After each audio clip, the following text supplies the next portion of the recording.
नमस्कार दोस्तों और मेरे प्रिय छात्रों, आप सभी का एस्पिरेंट एडुकेयर में बहुत बहुत स्वागत है। आज मैं आप लोगों को लेकर चलता हूँ अध्याय 14, जिसका नाम है साझेदारी व्यवसाय यानी कि पार्टनरशिप बिजनेस। जी हाँ, इसका पार्ट 1 हमने कर लिया था। आज हम पार्ट 2 करेंगे, प्रश्न संख्या 6 से प्रश्न संख्या 10 तक। तो आइए देखते हैं प्रश्न संख्या 6 में क्या है। प्रश्न संख्या में 6 में कह रहा है कि 3 साथी क्रमशः 8,000 रुपये, 10,000 रुपये और 12,000 रुपये एकत्रित करके तथा बैंक से कुछ रुपया उधार लेते हैं और एक व्यवसाय शुरू करते हैं। वर्ष के अंत में उन्हें 13,400 रुपये का लाभ होता है। तो बैंक का एक वर्ष का किस्त 5,000 रुपये जमा करने के बाद जो शेष बचेगा लाभ, उस लाभ को वे अपने मूलधन के अनुपात में बांट लेंगे। यहाँ पे एक कंडीशन दी गई है कि बैंक से जितना किस्त देना है बैंक को, वो बैंक को देने के बाद जो बचेगा लाभ, उस लाभ को वे लोग क्या करेंगे, अपने मूलधन के अनुपात में बांट लेंगे, है ना। तो हम क्या करेंगे, सबसे पहले तो हम लोग उनके मूलधन का अनुपात निकालेंगे। चलिए देखते हैं। देखिए, तीनों साथियों का मूलधन का अनुपात 8,000 अनुपात 10,000 अनुपात 12,000 कितना आया, 8 अनुपात 10 अनुपात 12, यानी कि 4 अनुपात 5 अनुपात 6। कुल लाभ कितना हुआ है आपका, 13,400 रुपये। तो बैंक को किस्त कितना दे रहा है, 5,000 रुपया। तो बैंक को किस्त चुकाने के बाद शेष लाभ उसके पास कितना है वो निकाल लेंगे। कैसे निकालेंगे, कुल लाभ में से बैंक को जितना किस्त दिया वो माइनस कर देंगे। तो वो क्या होगा, हमारा शेष लाभ होगा। और 8,400 रुपये आता है यहाँ पे। तो ये 8,400 रुपये जो है, अब हम पहले साथी का लाभ निकालेंगे। तो पहले साथी का लाभांश या पहले साथी का हिस्सा आप लिख सकते हो। कितना है, कुल लाभ कितना बचा, 8,400 बचा हुआ है। 8,400 गुने पहले साथी का अनुपात कितना है, 4 है। और नीचे में क्या रहेगा, तीनों मूलधन का अनुपात जो है, उस अनुपात का अनुपातिक योग करेंगे, अर्थात 4 + 5 + 6। तो ये जो अनुपातिक योग है, आप एक जगह निकाल के कर सकते हो या फिर यहाँ भी आप डायरेक्ट लिख सकते हो, है ना। तो आपका कितना आ गया, 6 × 4 = 10, 5 = 15, यानी कि 4/15। 15 से आप काटोगे तो कितना आएगा, 560। 560 में 4 से गुना करो आप, आ जाएगा आपका 2,240 रुपया। ये जो 2,240 रुपया आया है, वो पहले साथी का लाभ आ गया। अब दूसरे साथी का लाभ निकालेंगे। दूसरे साथी का लाभ ठीक उसी प्रकार से करेंगे। 8,400 गुने 5, 5 क्या है, द्वितीय साथी का देखिए यहाँ पे अनुपात है। तो द्वितीय साथी का अनुपात 5 है, तो 5 आ गया। और नीचे में अनुपातिक योग कितना आ गया, 4 + 5 + 6, यानी कि 15। 15 से काटेंगे फिर वही आएगा 560। 560 में 5 से गुना करिए, आपका 2,800 रुपया। ये दूसरे साथी का लाभ आ गया। तीसरे साथी का लाभ क्या है, 8,400 गुने 6 में 4 + 5 + 6, तो ये प्लस करिए तो कितना आया, 15। फिर 15 से काटेंगे तो 560। 560 से 6 में गुना करेंगे तो कितना आएगा, 3,360 रुपये। ये आ गया। तो ये क्या हो गया, आपका पहले साथी का लाभ आ गया 2,240, दूसरे साथी का लाभ आ गया 2,800 रुपये और तीसरे साथी का लाभ आ गया 3,360 रुपये, है ना। एक बार फिर से मैं दिखा देता हूँ, इसको अच्छे से नोट कर लीजिएगा।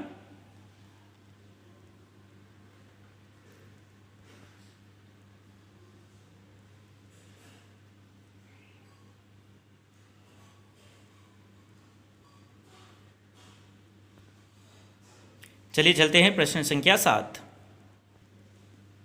प्रश्न संख्या 7 में कह रहा है कि 2 वर्ष में रुपए वापस करने पर कोई ब्याज नहीं देना पड़ेगा। इस शर्त पर 3 साथी एक समय बैंक से क्रमशः 6,000, 8,000 और 5,000 रुपये उधार लेते हैं और उधार किए और मिलकर 4 साइकिल रिक्शा खरीदते हैं। 2 वर्ष बाद हिसाब करके देखते हैं कि समस्त खर्चा को दे लेने के बाद 30,400 रुपये लाभ हुआ है। तो उस आय के मूलधन के अनुपात में बांटेंगे, है ना। तो मूलधन का अनुपात क्या है, 6,000, 8,000, 5,000। और प्रत्येक ने अपने ऋण का रुपया बैंक में जमा दिया। अब तक किसके हाथ में कितना, अर्थात पहले तो आपको 30,400 रुपये को इनके मूलधन के अनुपात में बांटना है और बांटने के बाद जो लोग जितना जितना कर्ज लिए थे उतना उतना बैंक को वापस देना है ना। तो यानी कि 6,000, 8,000, 5,000 फिर उनके लाभ में से माइनस करना है और एक्चुअली उनके हाथ में कितना रुपया बचा वो आपको निकालना है ना। चलिए देखते हैं। सबसे पहले हम यहाँ पे ले लेंगे तीनों साथियों का जो ऋण लिए हैं, यानी कि मूलधन जो है उनका अनुपात निकाल लीजिए। 6,000, 8,000, 5,000, 6:8:5 आ गया। 2 वर्ष में कुल लाभ कितना हुआ है? 30,400 रुपये लाभ हुआ है। ठीक है, पहले साथी का लाभ का हिस्सा निकालेंगे। पहले साथी का लाभ का हिस्सा कितना है? 30,400 गुने पहले साथी का अनुपात 6 था और अनुपाती योग 19 आया। यानी कि किसको किसको जोड़े आप? 6 + 8 + 5, 6 और 8 कितना होता है? 14, 14, 5, 19, 19 आ गया। अब 19 से इसको काट दीजिए। 19 से कितना बार में जाएगा करके निकाल लीजिए। कितना आ गया हमारा? 1600। 1600 में 6 से गुना कर दीजिए आप, कितना आएगा? 9,600 रुपये। ठीक उसी प्रकार से आप दूसरे साथी का लाभ निकालेंगे। दूसरे साथी का लाभ कितना होगा? कुल लाभ हमारा कितना है? 30,400। 30,400 गुने दूसरे साथी का अनुपात कितना है आपका? 8 और अनुपाती योग कितना है? 19। 19 से भागा दीजिएगा तो कितना होगा आपका? वही आएगा 1600। फिर 16 8 128, यानी कि 12,800 रुपये हो गया। अब क्या करेंगे? अब हमें तीसरे साथी का लाभांश निकालना है। ठीक उसी प्रकार से निकाल लीजिए। 30,400 गुने तीसरे साथी का अनुपात बटा में अनुपातिक योग। फिर 19 से काटेंगे तो कितना आएगा आपका? 1600। 16 × 5 = 80, यानी कि 800 रुपये। तो ये जो 800 रुपये आता है आपका, तो ये क्या है आपका? ये उनका इतना रुपया लाभ हुआ, लेकिन एक बात कही गई है कि ऋण को चुकाना भी है। तो पहले साथी अगर 9,600 रुपया ये करता है, लाभ प्राप्त करता है, और वो 6,000 रुपये ऋण लिया रहता है, तो उसके पास कितना बचेगा? तो पहले साथी का लाभ निकाल लीजिए। कब? ऋण देने के बाद। यानी कि 9,600 - 6,000 बराबर कितना आएगा? 3,600। दूसरे साथी का लाभ कितना होगा? 12,800 - 8,000, यानी कि 4,800। और तीसरे साथी का लाभ कितना होगा? 8,000 - 5,000, यानी कि 3,000 रुपये। तो ये जो है आपका है 3,600 रुपये जो बचा है, ये पहले साथी के हाथ में बचेगा, दूसरे साथी के हाथ में 4,800 बचेगा और तीसरे साथी के हाथ में 3,000 रुपये बचेगी। ओके, अब चलते हैं प्रश्न संख्या 8 पे। प्रश्न संख्या 8 में क्या कहता है देखिएगा। 3 साथी क्रमशः 1,20,000 रुपये, 1,50,000 रुपये और 1,10,000 रुपये मूलधन लगा करके एक बस खरीदते हैं, और उसमें पहला व्यक्ति जो है वो ड्राइवर है और 2 व्यक्ति जो है वो कंडक्टर के रूप में काम कर रहे हैं। तो उन्होंने तय किया है कि कुल आय का 2/3 भाग कार्य हेतु, यानी कि जो जैसा कार्य कर रहा है उसके अनुसार बांटेंगे, यानी कि 3:2:2 में बांट लेंगे। और जो शेष लाभ बचेगा, उस लाभ को वो लोग मूलधन के अनुपात में बांटेंगे, है ना। तो वर्ष के अंत में उन्हें अगर कुल 29,260 रुपये का लाभ होता है तो किसको कितना रुपया मिलेगा? यानी कि पहले आप क्या करेंगे? 29,260 रुपये का 2/5 निकालेंगे और जो आएगा उसको 3:2:2 के रेशियो में बांटेंगे। उसके बाद जो लाभ बच जाएगा उस लाभ को आप उनके मूलधन के अनुपात में बांटेंगे। चलिए देखते हैं। तीनों साथी का मूलधन का अनुपात कितना है पहले निकाल लीजिए। 1,20,000, 1,50,000 और 1,10,000, है ना। उसके बाद क्या है? उसके बाद देखेंगे कि कुल लाभ कितना है। कुल लाभ कितना आ रहा है? 29,260 रुपये। 2/5 भाग लाभ कितना होगा? 29,260 गुने 2/5, यानी कि हमारा आ गया 11,704 रुपया। ये रुपया को हम लोग क्या करेंगे? 3:2:2 के अनुपात में बांटेंगे।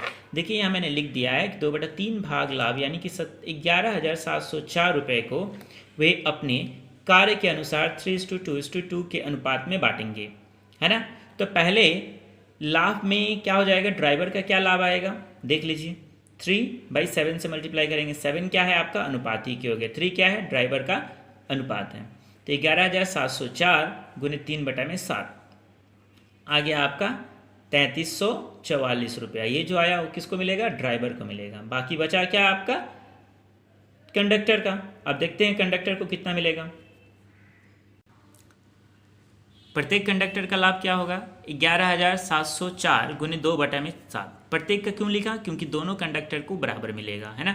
2:2 में है, इसलिए मैंने एक ही बार निकाल दिया, यानी कि प्रत्येक को 3,344 रुपया मिलेगा। ठीक है।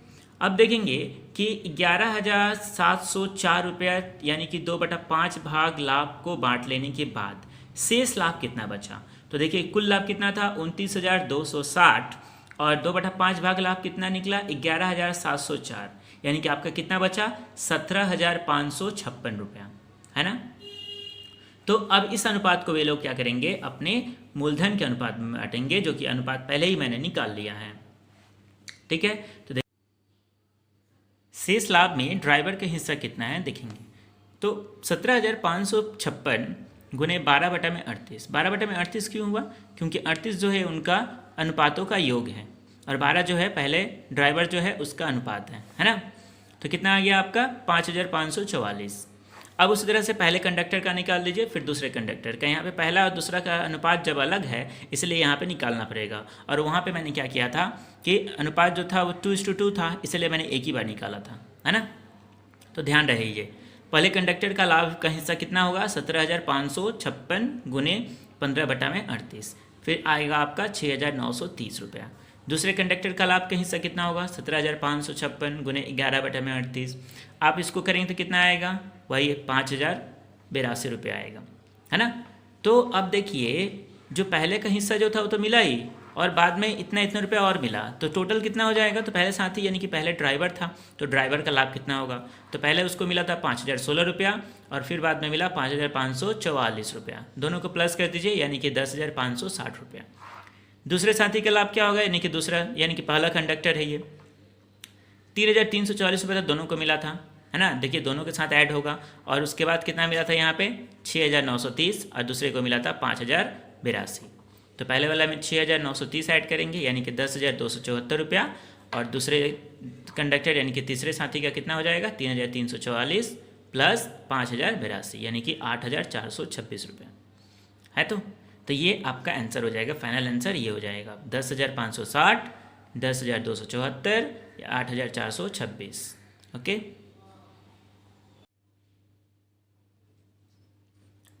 नौ नंबर प्रश्न देखेंगे। वर्ष के आरंभ में प्रदीप बाबू व अमीना बीबी क्रम से 24,000 रुपये और 30,000 रुपये लगा करके एक व्यवसाय शुरू करते हैं। 5 माह बाद प्रदीप बाबू और 4,000 रुपये मूलधन के रूप में लगाते हैं। कब लगाते हैं वो 5 महीने के बाद, है ना। एक वर्ष के अंत में यदि 27,716 रुपया लाभ होता है तो किसको कितना लाभांश मिलेगा ये हमें ज्ञात करना है। तो पहले तो अगर दी जाती थी मूलधन तो हम लोग डायरेक्ट मूलधन निकाल लेते थे, परंतु यहाँ पे क्या है कि फिर 5 महीने के बाद मूलधन और बढ़ गया है। तो आपको यहाँ क्या करना पड़ेगा, 1 महीने के हिसाब से कुल मूलधन निकालना पड़ेगा दोनों का, यानी कि प्रदीप बाबू का भी और अमीना बीबी का भी, है ना। तब जा कर के आप इसको अनुपात के रूप में बांट सकते हैं। चलिए देखते हैं कैसे निकालेंगे। प्रदीप बाबू का 1 महीने के हिसाब से कुल मूलधन कितना होता देखिएगा। 24,000 रुपये जो मूलधन था उनका वो 5 महीने तक था, तो 24,000 गुने 5 बचा कितना, एक वर्ष में कितना होता है 12 महीने। 5 वर्ष चला गया कितना बचा 7 महीने।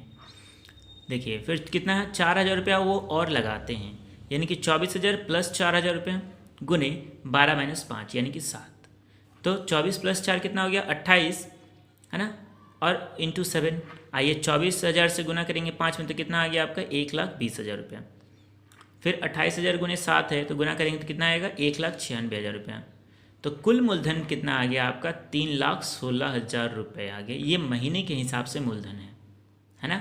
अब हम अमीना बीबी का निकालेंगे, किसके महीने के हिसाब से, यानी कि महीने के हिसाब से अमीना बीबी का कुल मूलधन कितना होता। उनका तो मूलधन में ना कमी हुआ है और ना ही बढ़ोतरी हुई है। आपका 30,000 रुपया था उनका, वो 12 महीने तक था, यानी कि 30,000 गुने 12 यानी 3,60,000 रुपया।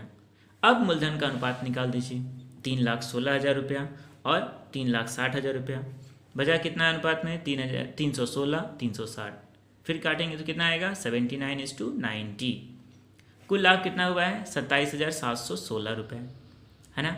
अब प्रदीप बाबू का लाभांश कितना होगा, तो 27,716 गुने 79 अनुपात है, और दो अनुपात का योग कितना, अनुपातिक योग कितना है 169।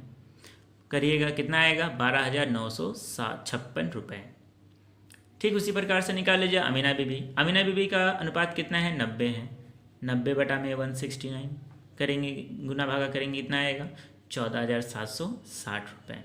तो ये जो 14,760 रुपये और 12,956 रुपये यही दोनों इनका आंसर है। ओके, चलिए चलते हैं प्रश्न संख्या 10 में। प्रश्न संख्या 10 में कहता है कि नियमत चाचा और करबी बहन 30,000 रुपये और 50,000 रुपये मूलधन लगाकर के संयुक्त व्यवसाय शुरू किए। 6 माह बाद नियमत चाचा और 40,000 रुपये लगा दिए, किंतु करवी बहन क्या करती है, कोई आवश्यकता पड़ जाती है तो वो 10,000 रुपये निकाल लेती है। वर्ष के अंत में यदि 19,000 रुपये का लाभ होता है तो किसको कितना रुपया मिलेगा। यहाँ भी बात आ रही है कि पैसा एक लगाया है और एक पैसा निकाल लिया है, यानी कि जो मूलधन से व्यवसाय शुरू हुई थी वो मूलधन क्या हुआ है, घटा है, बढ़ा है। जैसे ही घटने बढ़ने की बात आएगी आप वहाँ क्या करेंगे, महीने के हिसाब से मूलधन निकालेंगे और उसके बाद जैसे अनुपात निकालते हैं अनुपात निकालेंगे और बांट देंगे, है ना। चलिए देखते हैं। हमने यहाँ ले लिया नियमत चाचा का महीने के हिसाब से मूलधन कितना है, तो वो 30,000 रुपये लगाए हैं, 6 महीने तक था। 6 महीने के बाद वो 40,000 रुपये और लगा दिए, यानी कि 40,000 रुपये प्लस कर दे, यानी कि 70,000 रुपया हो गया। 6 महीना तो 30,000 रुपया था, तो बाकी कितना बचा, 6 महीना। 6 महीना से तो यहाँ भी 6 से गुना कर दीजिए। ये गुना करके कितना आता है आपका, 1,80,000। ये प्लस करके आया 70,000, गुने 6 है, 6 रख दीजिए। फिर 1,80,000 आ गया, 6 से गुना करिएगा तो आएगा 4,20,000 रुपया। दोनों प्लस करेंगे तो आएगा 6 लाख रुपया। तो ये 6 लाख रुपया जो है ये नियमत चाचा का महीने के हिसाब से मूलधन है। अब हमें निकालना है करवी बहन के महीने के हिसाब से मूलधन कितना हो रहा है। तो 50,000 रुपया करवी बहन का पहले था, वो 6 महीने तक था। 6 महीने के बाद क्या की है, वो 10,000 रुपये ले ली है। कितना हो गया, 50,000 माइनस 10,000 यानी कि 40,000। कितना महीने तक था, 6 महीने तक। 5 से गुना करिए 50,000 में, 3 लाख। फिर 40,000 में गुना करिए 6 से, 2,40,000, यानी कि टोटल कितना आ गया आपका, 5,40,000 रुपये। तो ये आ गया करवी बहन का मूलधन। अब हमें नियमत चाचा का मूलधन भी पता चल गया, करवी बहन का मूलधन पता चल गया। अब हम क्या करेंगे, दोनों का अनुपात निकालेंगे। नियमत चाचा और करवी बहन की महीने के हिसाब से मूलधन का अनुपात बराबर कितना हो गया, 6 लाख अनुपात 5,40,000 रुपये। आया कितना आपका, 60 अनुपात 54, यानी कि आ गया 10 अनुपात 9, है ना। कुल लाभ कितना हुआ है आपका, 19,000 रुपये। नियमत चाचा का लाभ कितना होगा, 19,000 गुने 10, क्योंकि 10 क्या है, नियमत चाचा का अनुपात है, और 9 क्या है, करवी बहन के अनुपात है। तो जब करवी बहन का निकालेंगे तो 9 रखेंगे, तो यानी कि 10 बटा में 9 प्लस 10 कितना आ गया, 19। 19 से काटेंगे 19,000 को, 1,000 आएगा। 1,000 गुने 10 यानी कि 10,000। तो नियमत चाचा का लाभांश कितना आ गया आपका, 10,000 रुपये। और करवी बहन का लाभांश कितना आ गया, 19,000 गुने 9 बटा में 10 प्लस 9 यानी कि 9 बटा में 19, यानी कि 1,000। 1,000 गुने 9 यानी कि 9,000 रुपये। तो करवी बहन का लाभांश कितना आया, 9,000 रुपया, और नियमत चाचा का कितना आया, 10,000 रुपया। तो आप यहाँ लिख दीजिए आंसर में कि नियमत चाचा का लाभ 10,000 रुपये और करवी बहन का लाभ 9,000 रुपया मिलेगा, है ना। चलिए मिलते हैं नेक्स्ट वीडियो में। Thank you very much.